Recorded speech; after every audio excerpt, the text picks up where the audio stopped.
Good afternoon बच्चों, हमारा आज का विषय है मानव निर्मित वस्तुएं।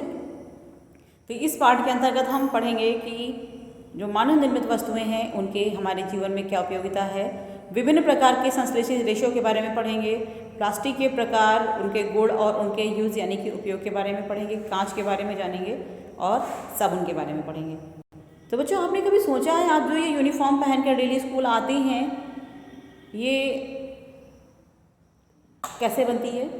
तो बच्चों, इस यूनिफॉर्म का निर्माण हुआ है कपड़े से और कपड़ा बना होता है विभिन्न प्रकार के रेशों से। सूती कपड़ा है तो कपास के रेशे होंगे, रेशमी कपड़ा है तो रेशम के रेशे होंगे, ऊनी कपड़ा है तो ऊन के रेशे होंगे।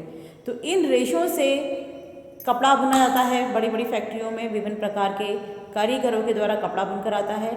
उस कपड़े को खरीद कर हम घर लाते हैं, फिर टेलर के पास इसको हम सिलने के लिए डालते हैं, उससे हमें कपड़ा प्राप्त होता है जो हम पहनते हैं।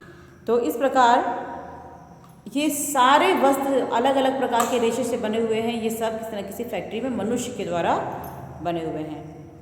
इसी प्रकार जूता, मोजा, बेल्ट, बैग, ये सब भी मानव निर्मित वस्तुएं हैं। कहीं ना कहीं किसी न किसी फैक्ट्री में मनुष्य के द्वारा ही बनाया जा रहा है। आप जो कागज़ का उपयोग कर रहे हैं कॉपी में, जिस पर आप लिख रहे हैं, हम जो किताब से पढ़ा रहे हैं, इसका कागज़ भी मनुष्य के द्वारा ही तैयार होता है। इसके अलावा जो हम पेंसिल यूज़ करते हैं, रबर यूज़ करते हैं इरेज करने के लिए, पटरी इस्तेमाल करते हैं और जो तरह तरह की वस्तुएं इस्तेमाल करते हैं वो सब भी मनुष्य के द्वारा ही बनाई गई हैं।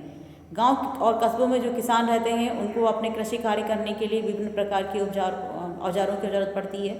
जैसे खुरपी हो गई, फावड़ा हो गया, कुदाल हो गया, और भी चीज़ें होती हैं, वो सब मनुष्य के द्वारा ही बनाई हुई हैं। इस प्रकार बर्तन, घड़ी, साइकिल, स्कूटर, कार, फर्नीचर, ये सब मनुष्य के द्वारा ही निर्मित हैं।